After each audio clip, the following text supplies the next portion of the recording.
presentation today. I have 5 points to give you, but I do want to start maybe with a little crowd participation. I just would love to hear what's the first thing that comes to mind, your top takeaway from the conference. The one thing, the top thing the big idea that comes to mind. Stories. Okay. What else? Top takeaway. There you go. I like it.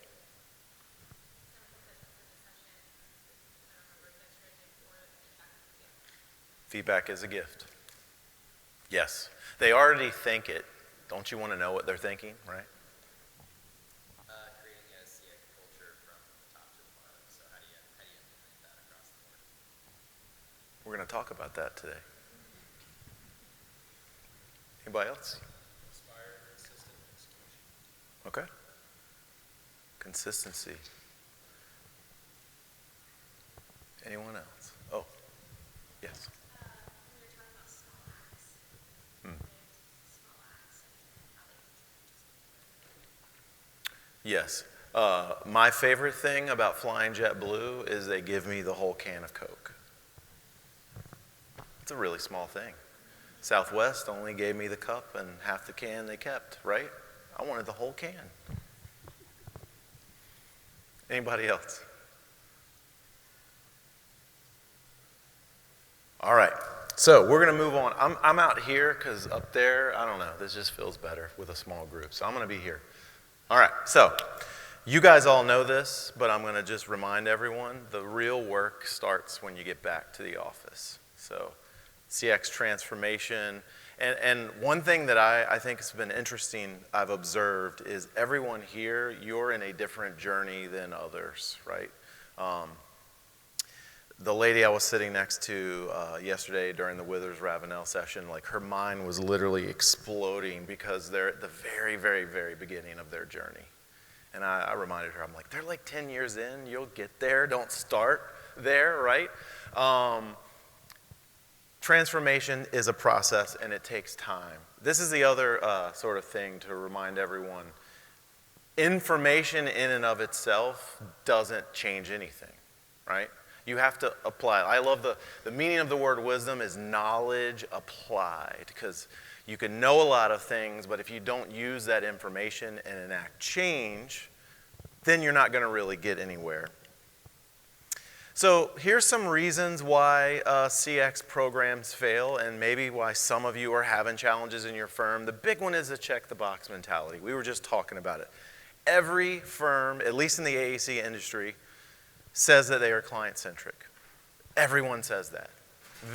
But not every firm, and I would argue maybe not even the majority, have any real way to back that up, right?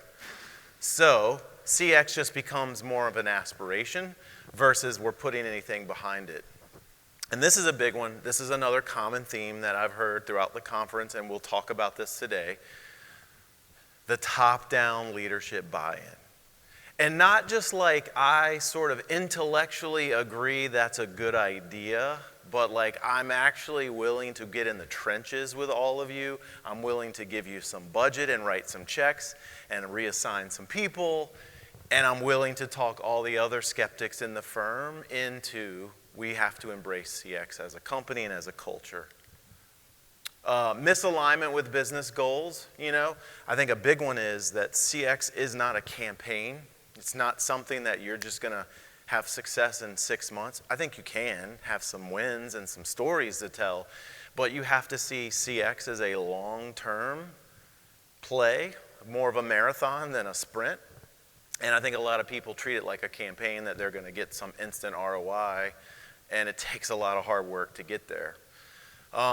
This is another topic that was talked about. I believe it was Jim, MSA, was talking about this yesterday, but this is a big one, right? You have to remember, your project managers, many of them aren't even trained to be project managers. They're certainly not trained to be CX professionals, right? They're engineers, they're architects, they're accountants.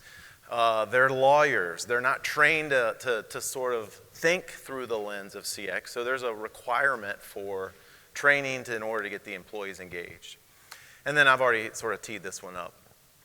Just generally a lack of a truly client-centric mindset. It's still very firm-centric, right? And I'm a marketing person, and all I have to do is go to a firm's website, and I can quickly tell that they're not client-centric because all they talk about is through the lens of we. We do this, and we do that, and we've done this. Not putting it in the perspective of the client. So, strategy, tactics, and tools are absolutely essential, right? And obviously, I work for a company that has a great tool that all of you should leverage if you would like. But it's not where the sort of the road ends. It really comes down to culture. Okay, so I had to find a reason to put an F-18 in here because, yes, I love F-18s and I love Top Gun. But there is a purpose behind this picture. Does anyone know how an F-18 launches off of an aircraft carrier? Is it the F-18 itself that does most of that work? It does a lot of work. But does it do all the work? No. What's involved? Yeah, sort of. It's called a catapult. F-18 could not launch off an aircraft carrier without a catapult. And all of you that are in CX roles, you cannot successfully launch and sustain your CX programs without a force multiplier. And that force multiplier is culture, right? A CX-driven culture, and these were just kind of 5 words. There's no science behind these. I just literally put 5 words that came to mind. Like, what does a CX-driven culture do? It enables you. It provides empowerment.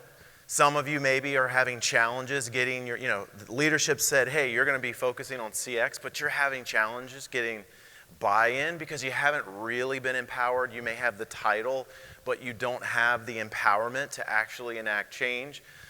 Traction, progress, and then the big word down there on the bottom is impact, which all of you are in this CX role because you want to make an impact on your business. And culture plays a big role in this. So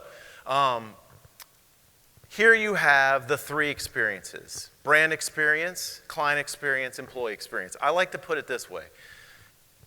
I'm a marketer, so I start here. But the brand makes a promise. Your good branding makes a promise to your clients of what they can expect, right? The brand promise. Disney is magical, right? BMW is performance-driven or whatever their slogan is. But that experience that they've promised, it gets delivered through client experience, right? So Subway can say eat fresh, but then you go to a Subway and it's that slimy, nasty lettuce, right? It's not so fresh.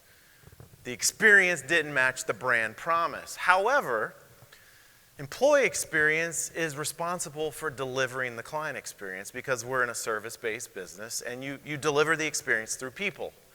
But if you look here, at the center is the culture, right? So the culture behind every great business that has an incredible brand and an incredible client experience and an incredible employee experience, there is a culture that is the force multiplier behind the success of all of those initiatives. And all of those experiences really form together one sort of synergy, if you will, of experience. And the culture is really what's behind that. All right, so I told you this was going to be 5 points. It's going to be quick, and I'll get you out on the beach, and I might join you because I still haven't actually been out there. Can you believe that? Been here since Tuesday, still have not been on the beach. I'm going to get there. So let's talk about it. 5 essentials that defines a culture that will, where CX can thrive. So, start here. Leadership, alignment, and ownership. CX starts at the top. I've already teed that up. But without leadership truly bought in, and if you remember the research that Ryan and Michelle shared, there is a direct correlation between outcomes and CX buy-in at the top. CX, leaders of firms being actually involved in CX in your firms and not just accommodating someone's wild idea of forming, a lot of you literally went to leadership and said, hey, I think we should have this role and I'll volunteer to do it. That's how it happens at a lot of firms. It's one thing to sort of allow you to try this CX thing out, and it's another thing to actually buy in and do that. So if you look here, this is just kind of 9 components I mapped out of CX management. The cornerstone of it is the vision. The leaders cast the vision for CX. The leaders commit to CX, again, as I said a minute ago, as a long-term play. It is not a quick campaign, but it is very much a commitment. It becomes really who your firm is holistically. CX can also not be aspirational. I've got a picture here of a safety vest. So do we have any contractors in the room? Melody, you're in the room? Okay, so I'm gonna pick on you for a minute. Safety. So safety you said the other day, safety is like a top priority. Okay. So is it just something that you say? Is it just safety's our priority? What do you do at your firm to support safety being a top priority, a top strategic objective? In the fields, we have daily huddles. Starts on every job site with a safety moment for the day. In the office, we have on our mouse pads, on our screens, everything is safe. Yeah. We just talked about every day. Before we start every meeting, we have a safety moment. Do you have safety people? Absolutely. Do you have safety training? Absolutely. Do you have safety tools? Absolutely. Do you have safety budget? Oh, yeah. So do you guys see where I'm going with this? Every firm in the built environment says safety is a priority, and they back it up with people, processes, budget. CX, though, is that thing that's easy for everybody to claim as, oh, we're going to be client-centric. We're going to deliver excellence in projects. And they don't back it up with people, processes, training, all of the things. I love that you just played that out for me. That is my point. You can't make it an aspirational thing. You have to back it up. And leadership is the only folks that can actually implement that, because all of you on an island cannot. You can make progress, but you cannot be sustainably a CX-driven firm without that top-down leadership. And it's got to be a strategic priority. It's interesting. I saw a LinkedIn post the other day, and I don't want to ever be a troll on LinkedIn, but you see some funny stuff people put out there, and it was a big meme, and it said, CX is not a religion, it's a tactic. And I sat on that for a few hours, and I did finally, rarely, I went back and I commented, and I didn't troll the guy. I'm like, dude, you missed the mark if you think CX is a tactic. Call it a strategy, call it a strategic objective, call it culture, but man, it is not a tactic. Not a tactic. And if that's how your firm thinks of it, you're not going to get the long-term traction you need. It has to be viewed as it becomes a fundamental part of just how your firm does business. It's just who you are. In the same way, Melody, that safety is just who Joris is. It's ingrained in every aspect of your culture. CX has to be the same way. So it has to be a strategic priority. And ultimately, all of you, without the empowerment of senior leaders, cannot drive the sustainable change that's necessary. So I know I'm preaching to the wrong crowd of people in many cases here, but you can take my slide deck back to leadership and be like, hey, this guy Tim said you guys need to be behind it. But it is very much the case. You've got to have that leadership. So that's the first point here. So now we're going to dig into a little bit about a client-centric mindset here, because again, every firm says they're client-centric, so let's talk about what that means. And it's not rocket science. I'm giving you that warning in advance. It's really just thinking about everything through the lens of the client. At our table, we were dissecting last night our tour guide, who was not much of a tour or a guide. God bless him. He could not see things through the client's perspective. He just didn't.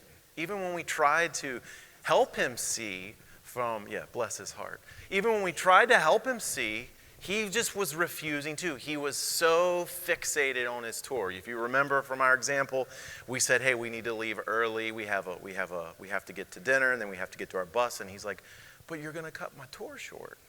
He was so focused on his tour. And again, in professional services, Engineers are passionate about engineering. Accountants, I think they're passionate about accounting. I don't know. I guess you can be passionate about it. Man, that was. I had to take a couple accounting classes to get my MBA, and it's not for me.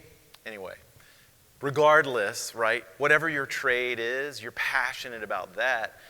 But when you're thinking through a CX lens, you can't eliminate the client. You have to think about their perspective. This maybe is the first time they've ever gone through this process. What's that like? We were talking at our table. I was referencing my wife had to have surgery last year, and it was the first real time since, other than having our 2 kids, that I've been exposed to that, and it was a nightmare because no one in the medical profession thinks through the lens of, oh, it's not every day that this lady's having her gallbladder removed. This is her first time. So we should be empathetic towards that, right? And the same goes, I think, in your industry, whichever it is, thinking through the lens of what the client's expectations are. Where are they going to have concern? Where are they going to have questions? At what stage in the project life cycle are they going to be stressed out? Are they going to be getting pushback from leadership on them? So it's really important to think about it through the lens of the client. And I mentioned empathy, and man, we talk a lot about empathy, but that is the missing piece. Honestly, we would solve a lot of world problems with empathy. But in the CX world, we're not trying to solve the world problems, we're just trying to solve our industry problems. Empathy is when you truly start to think like your client. And that's not easy for everybody does, but as Ryan Sudam always says, empathy can be taught. And it is a word I use to describe Ryan, and he swears that is not a word anyone would have ever used to describe him 20 years ago. So it can be taught. And he's very empathetic, so I don't know what you did, but very empathetic. So we need empathy in order to be client-centric. And ultimately, again, guys, these are very duh points here. Prioritizing client needs. I'll go back to our tour last night. Our poor guy did not want to prioritize our need to get to the restaurant, to get to the bus, because he was just worried about his tour, right?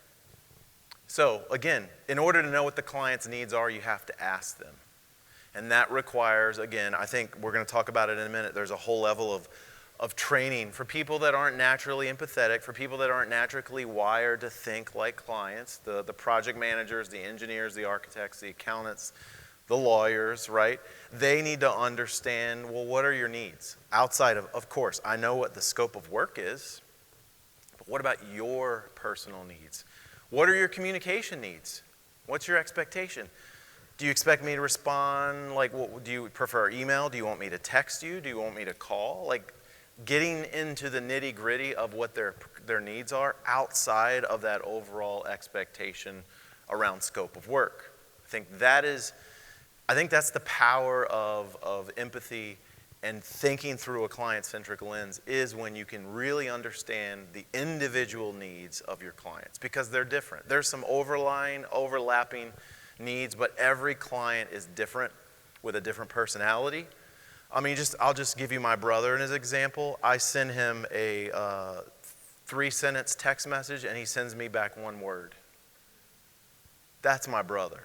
He is very much a man of a few words.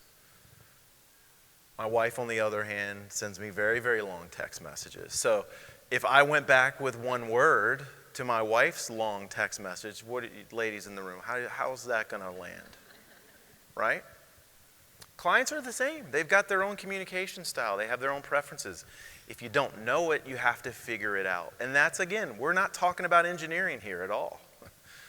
Last night, the issues we had with our tour guide some of it had to do with the tour, but a lot of it had to do with other things, right? And so it's important to be able to dig into what everyone's individual needs are.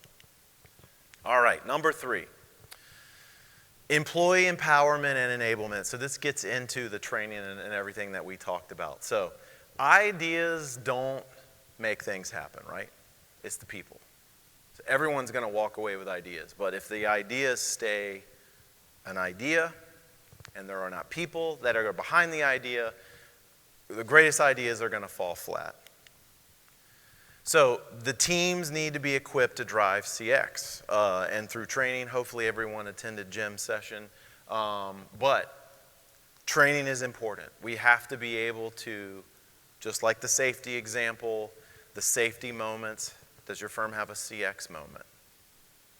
The stories that Ryan tells some great stories, because working with firms over the last 20 years, we've had tons of great stories.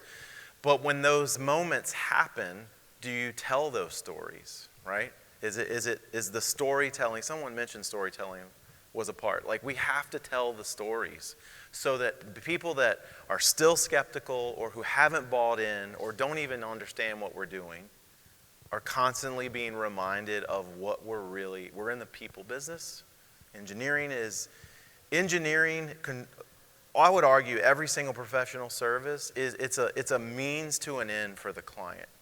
No one wakes up and says, I really want engineering plans. I really want a lawyer. I really want an accountant. No, they need to handle an audit. They need a matter dealt with. They need their water treatment plant designed because they want the water treatment plant. That's their end goal. And I would argue it's not even that. They just need clean water for their people in their community, right? So you have to always realize your firm's role in that equation. It's not about the service offering ultimately for the client. And so training is the only way you can get people that are in the weeds. And it's good they're in the weeds. They're subject matter experts. But they need to be educated. It's bigger than just the engineering. And then change management. Change is really, really hard. I don't know if it's harder at big firms than small firms.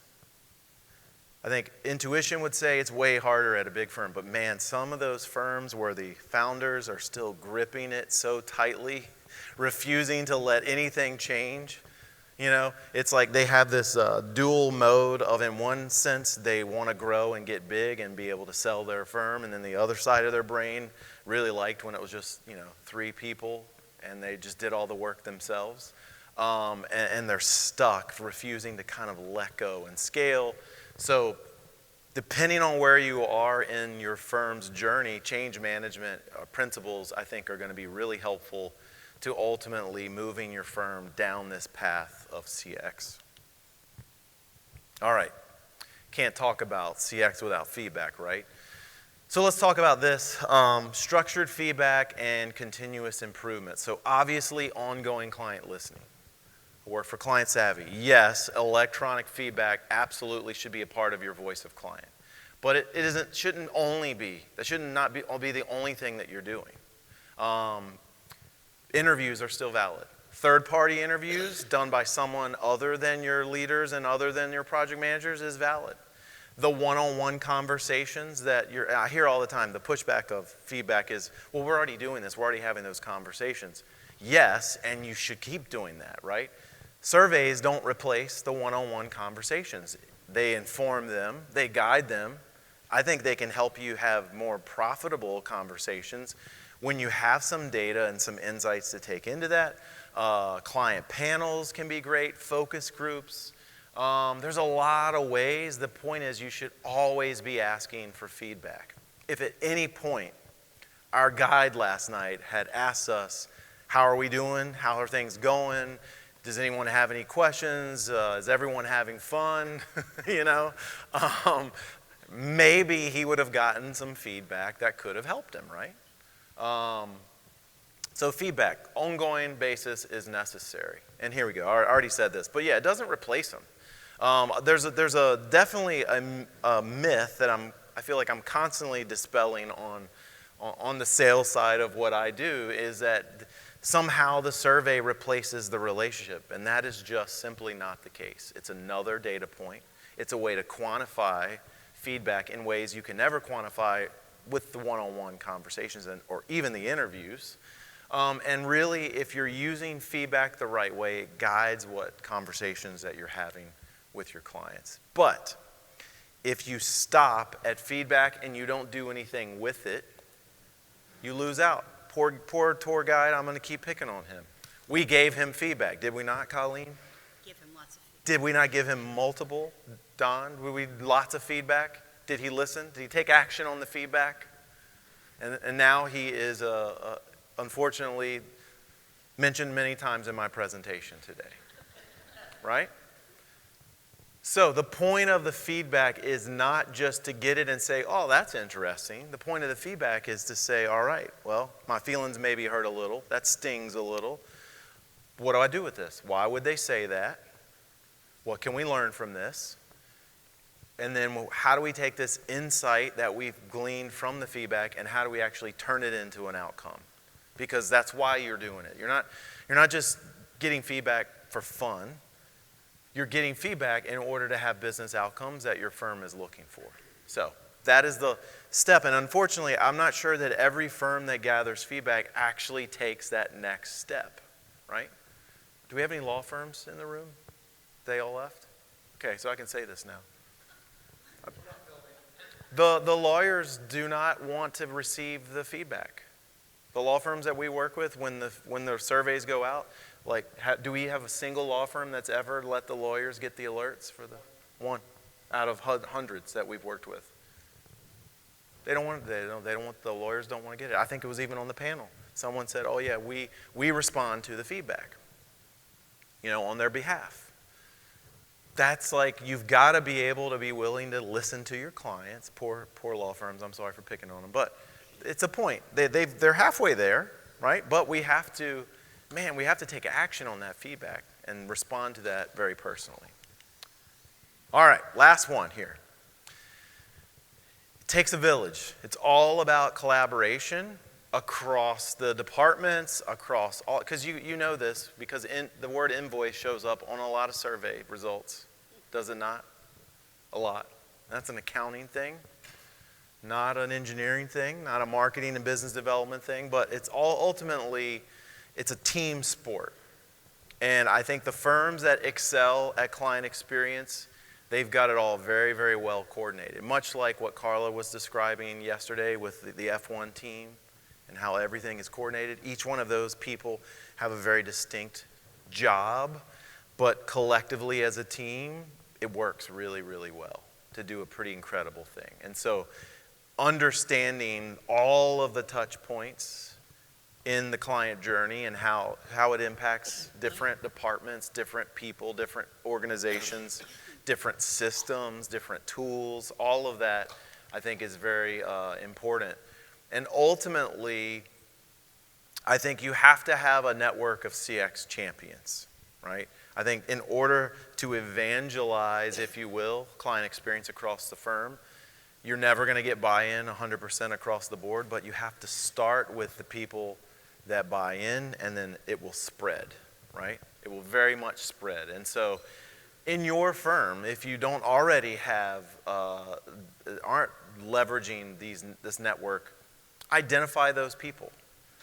It may be, for example, there is one office or one division or one profit center that is more entrepreneurial. Maybe they're just they're more eager to break out of the status quo. Start with them. Let them become sort of the envy of the rest of the firm when they start doing some incredible things with CX and everyone else sees what those results are, and that can be a jumping point for the rest of the firm to buy in. So maybe it's just certain individuals, but regardless, I think it's important that you leverage those champions, whoever they may be. And yeah, the storytelling. Man, that is so powerful.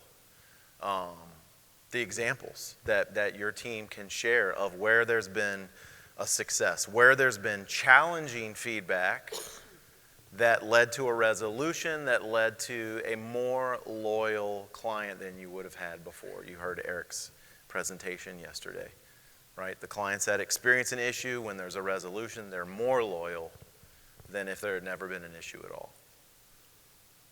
So, yes, sir. So how much have you seen that share, obviously internally, but externally? Somebody in the company, put yourself in the past,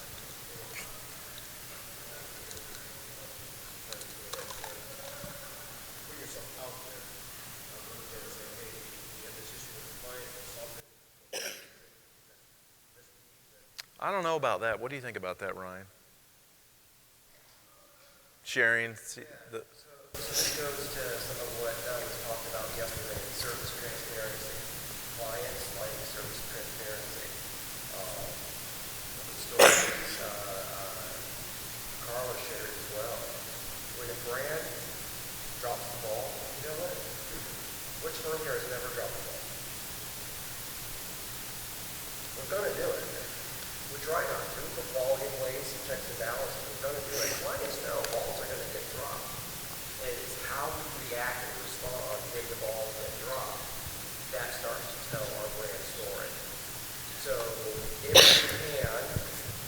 let the ball, let's not let the ball drop, when the ball drops, don't let the ball drop. when the ball drops, be thoughtful and careful with how we respond to it, a meaningful, positive outcome for the client. And that's the story. Now the story's not about quality.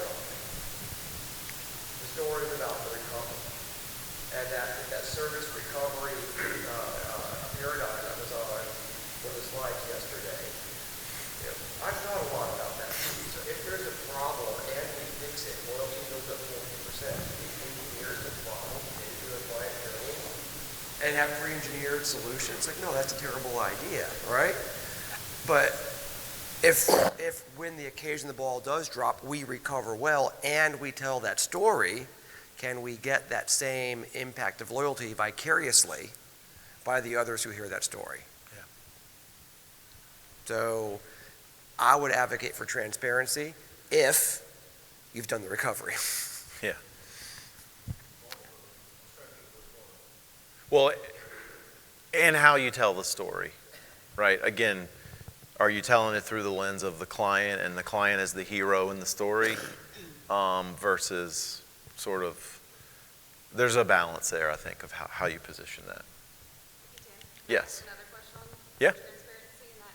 So we recently were almost going to lose a client because I guess there was just friction between that client and the PM. And ironically, going back to I had a session with Brian during one of our sessions, and it was more this person just related better with females. So replacing it with a project manager that was a female. So we were able to maintain that relationship by giving a new PM. So in one way, that's a huge success. But how do you share that with the team for full transparency without making the PM who was sort of taken off the project Yeah, that's feel outed? a challenge too, for sure. I mean, I think it depends upon your culture and how open, again, everyone's in a different place in their journey, and I think certain cultures are more ready for that level of honesty than others. If the person taken off the job is, if it doesn't seem punitive in any way, shape, or form, but it's more of a reflection of responding to clients' needs and their express needs, then it has nothing to do with the person taken off the job. It has everything to do with the client's needs being met. That's how I take it. Exactly what I was going to say is always make it about the client. Some people like chocolate, some people like vanilla. When you find out that client likes vanilla and you got a chocolate project manager, it's not about, hey, chocolate's bad. It's we got a client who prefers the flavor of vanilla. So you give them a different scoop. And it's not about the ice cream. It's about the client. Yeah. So aligning your teams around the client journey. If you notice here, the first half of this is before they're even a client. And I think a lot of firms don't think about the fact that the client experience really starts before they're a client with the business development. Back to my graph earlier with brand experience, the brand promise that you're telling out there in the marketplace.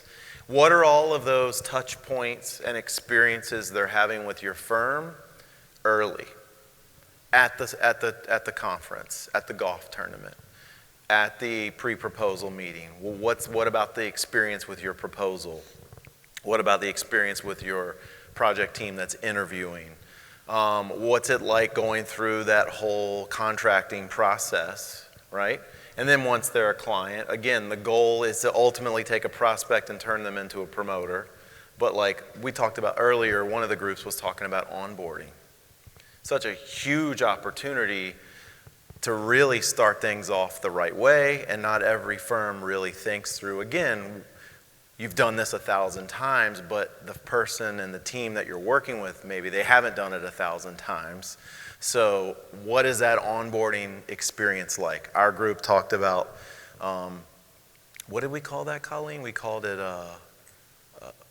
pre-mortem? Yes. Yeah. We have a white paper or a guide on our website called Designing Project Experience, and that's essentially the essence of that, is like, how do we actually anticipate and design for the individual project experience before the project actually gets going. So we're taking into account all of the unique things about the client, their personalities, their preferences, things that we've learned throughout the business development process about their priorities, about their pain points, about their pressures. Everyone, they have lots of factors that are affecting them. So how do we play that into the planning of that process? Communication. Maybe they don't need you to respond in 24 hours, but we all know there's people that the moment they hit send on their email, they kind of expect you to respond instantly. I know that's me on, whoa, let there be light. Yeah. All right. So the goal is obviously, why did the lights come on? That's weird. I'm very confused. Seeking to elevate, it's because my time's up. That's what they're trying to tell me. I'm getting you to the beach, I promise. I'm almost done. We're almost there. The goal is to elevate the client experience, and you never arrive. There's never a moment when it's like, yes, we did it. We have the perfect client experience. Good job, everyone. We can go home.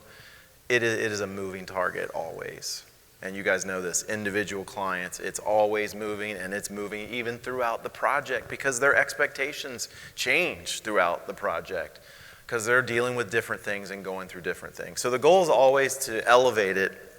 And then this is really the big one. I started with this.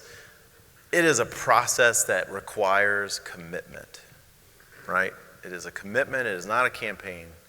And all of you have to be committed. Leadership has to be committed. This is a very long road. It's the longest road I could find in a picture because CX is a journey. And you really never arrive. It's not a destination that you arrive to. It is definitely a process that your firm should commit to. That was a quote that I didn't need in there.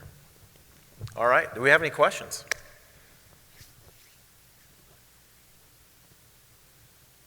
Comments or thoughts? Is everyone awake? I know. Thanks for giving me the best spot of the conference there, You're Ryan. welcome, Tim. Save the best for last, right? That's exactly right. Yeah. Yeah. All right, guys, give it for Tim. Thank you.